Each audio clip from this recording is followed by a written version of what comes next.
Over the last few weeks, I've been going crazy for the PlayStation 5. I bought the PlayStation 5 Slim Edition and gave it away to one of you guys right here. I bought the all-new PlayStation Portal, which honestly is one of my favorite things that PlayStation has released. I realize it's got mixed reviews, but I love it. And that streak of PlayStation craziness is continuing because today I got the PlayStation 5 Slim disc-free version, or digital edition. So in today's video, I'm gonna unbox the digital edition and compare it to the PlayStation 5 Slim Standard and also the original Fat Boy PlayStation 5. These comparisons might be unnecessary, but honestly, I want to do it, so we're gonna do it. I just love PlayStation, man. I don't know what to tell you. You haven't sent me anything, but hey, PlayStation, if you're watching this, send me something. That'd be sweet. You don't have to. I'll keep buying it anyway. But before we dig into the console, let's first take a look at the box. Obviously, this is the PlayStation 5 Slim Digital Edition, or disc-free version, as it says on the top of the box. Disc-free console, as if it's some like bonus thing. And personally, I've decided to actually make this my second PlayStation 5. I'll keep the original Fat Boy PlayStation 5 with the disc as my like main media center PlayStation 5, and this will be my office PlayStation 5, which I realize is just too many PlayStation 5s. I don't need to, but I want to. I'm gonna keep this one as my secondary PlayStation 5. And the reason I'm gonna make this my secondary PlayStation 5 over the Slim Disc Edition is because this one takes up a little bit less space, and I'm really gonna use this mainly as my PlayStation Portal console. That'll be the main use for this, and then maybe if I stream off of the PlayStation 5. So I'm not really gonna be doing any like heavy gaming on this. Not like my standard PlayStation 5 with the disc. And all the games that I plan to stream on this console, I already have them downloaded digitally, or I will have them downloaded digitally. I've already bought them digitally, and I can play them off of this no problem. And as we all know, one of the benefits of the Slim consoles is that you can add a disc drive if you get the digital version. It is more expensive, it costs $80, so you are spending $30 more doing it this way, which is buying the digital only version of the console and then adding the disc drive later if you want to. But for me, I don't think I'm gonna need the disc drive. I already have a PlayStation with the disc drive, so this is perfect. But before we actually dive into the unboxing, let's first take a look at the exterior of the box. On the front, you've got the black all-digital coloring of the box. Usually on the all-digital versions of the PlayStation 5, you get a black box. It was the same thing with the standard PlayStation 5. You've got a little image of the console itself, the controller, PlayStation 5 Digital Edition, and then on the side, you've got an image of the console itself. You can see how slim it actually is, and then on the back, you've got some pictures of some games that you can play. Now, really quickly, to compare this box to the standard PlayStation Slim box, height-wise, it's exactly the same. General dimension-wise, it's very similar. The only dimension that it's different in is the thickness, which is kind of funny because this one has the disc drive, this one doesn't, and that'll make it thicker on the side of the console. But realistically, I think both consoles could have fit in both boxes, no problem. I don't know why they made this one any bigger. Plus, the game in the standard version of the PlayStation 5 Slim is on a card. Like, you download it, it's a code. You don't actually need any extra space. So in my opinion, the only reason they made this box bigger is because it looks more expensive because it's bigger. And technically, this is $50 more expensive. So with that out of the way, let's dive into the unboxing of the PlayStation 5 Slim Digital Edition, or disc-free edition. Oh, and actually, before I forget, I also did buy the PlayStation 5 stand that is $30 because I wanted to try it with my PlayStation 5 Slim Digital Edition. Because although the standard version of the console stands up fine with no issues, it doesn't even rock when you shake a table, this one, because there is no disc drive, it might not be as sturdy. So I wanted to grab this mainly because I wanted to unbox it and see how nice it actually was. And secondly, because I am a little concerned that this might not be able to stand up vertically. Plus, horizontally, it looks dumb. But before we get into this, let's get into the actual console. Now, this is like the original PlayStation 5 Slim, or I guess the other version of the PlayStation 5 Slim. This is just a paper cover on the exterior of the box. If I actually want to get it out, I have to kind of do one of these. They always make it so difficult. They do this packaging for every one of their products for some reason, which seems unnecessary, and I think it is. So here we go. Inside the paper, we've got another cardboard box. There we go. So the first thing you get is power cable. No surprise there. You get the horizontal stands, which are slightly different than the horizontal stands used for the standard PlayStation 5 Slim. They're shorter because you don't have a disc drive that acts as the stabilizer for the PlayStation 5 Slim, so probably never going to use these, but I guess it is nice to have the option. These just seem so wimpy. It's just stupid. Continuing on, inside the box, the next thing you have is the controller itself. Now, I have a bunch of controllers. Well, 4 at the moment. I don't need any more than 2, to be honest with you, but it is nice to have 4 if I do have 4 people over and they want to play Madden or something like that. And then we get to, oh wait, something else. We've also got the USB-C to USB-C charging cable and the HDMI cable, which all of these cables are wrapped in this like, I don't know, brown cardboard looking, not zip tie, but twist tie. It looks very recyclable. I don't know if it is. I think they just made it brown to make it look like it's recyclable, but who knows, maybe it is, maybe it uses recycled paper, I don't know. But now let's get to the actual console itself. I'm actually very stoked to see this because the original PlayStation 5 Digital Edition I thought was a beautiful looking console. The standard version, not as much. The bump really ruined the aesthetic, but this one I'm excited about because it's even thinner than the original PlayStation 5 Digital Edition.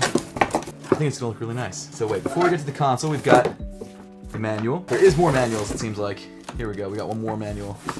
This is, I was hoping it was a free game, but no, just another manual. Here is the console itself, and it does feel very slim. I'm happy about that. It is slim, man, look at that. There we go. So here it is, the PlayStation 5 Slim Digital Edition. Looking very similar to the standard Digital Edition, but obviously slimmer because it doesn't have a disc drive. And of course, you can add a disc drive if you want to. I don't think I will be, but I can show you guys how to do that later on in the video. In fact, I can actually take off the disc drive from the standard version and show you guys that. But before we do that, let me pull out the stand because I'm really excited to see how the stand works and how it looks. Now, it looks like it's actually compatible with the original PlayStation 5 as well as the PlayStation 5 Slim, so we might have to try that as well. But the box itself, you got a picture of the stand on the front. Hopefully that's metal. Not 100% sure. I didn't want to watch anyone else's unboxings of this stand because I didn't want to ruin my experience. But here we go. You've got some nice PlayStation tape on the top. All right, vertical stand. You've got the instruction manual. Don't know why you need a whole instruction manual for a stand. In fact, it's like multiple pages long. What is this? Oh, it folds out. This seems unnecessary. I'm not gonna lie. Oh, it looks like it comes in a bunch of different languages. Maybe that's why.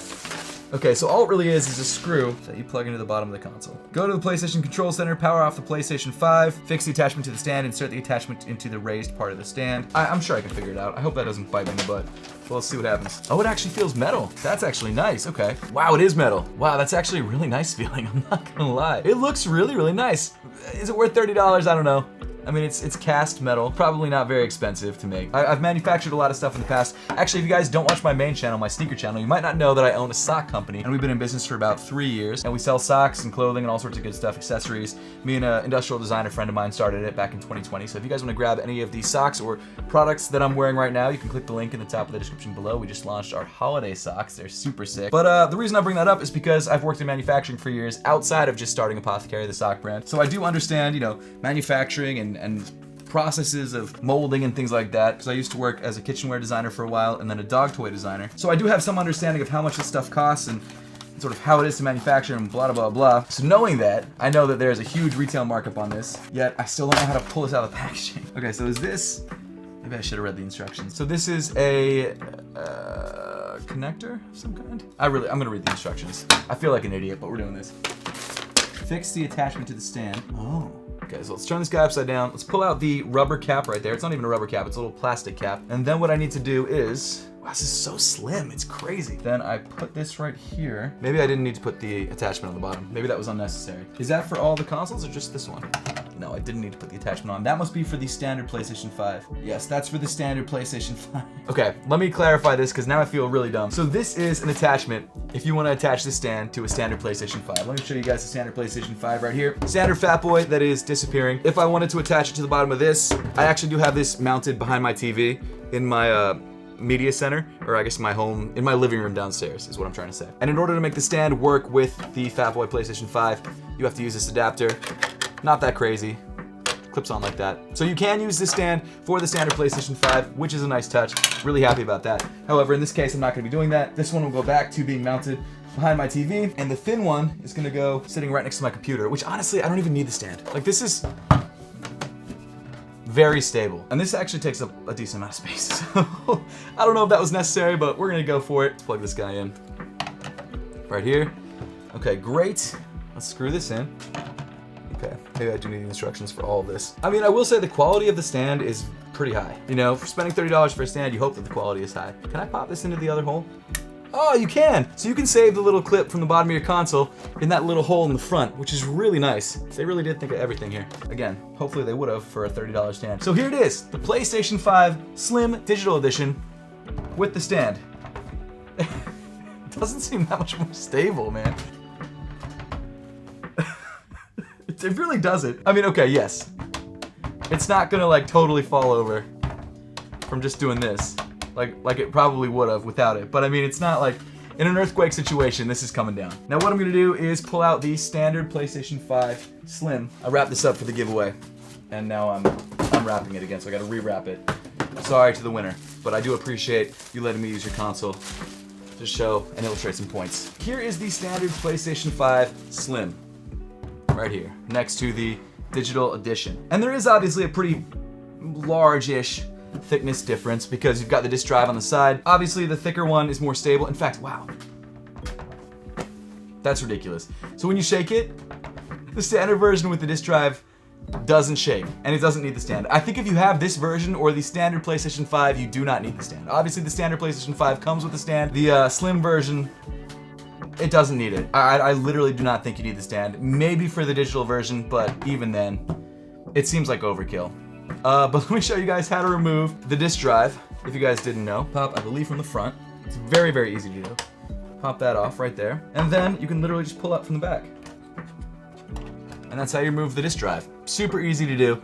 And eventually, not right now unfortunately, but eventually you will be able to buy the disk drive separately with this sort of side piece attachment for 80 bucks and attach it to your digital edition if you decide to upgrade. And registering the disk drive is pretty easy. Problem that people have been having with it is that they're afraid that in 20 years when PlayStation stops supporting the store, because you have to register this disk drive online every time you switch it out or add it to your console, if you decide to add one after the fact in 20 years, you're not going to be able to because probably the store will be down like it has been for some of the other older PlayStation stores, like the PlayStation 3 store. So that's the fear that people have, but actually registering it to a console and then switching it to another console doesn't seem like it'll be a problem. I've watched a lot of videos on that. It doesn't seem like it bricks your console or anything like that, so that is nice to know. The nice thing is it's super easy to install, super easy to attach. Just pop it in, you're good to go. I actually think this is beautiful design. Now I will say that this is absolutely a cost-cutting measure on PlayStation's part. This is not to make things better for the end user. And they also raised the price of the digital edition of the PlayStation 5, which is ridiculous in my opinion. Hey, it is what it is.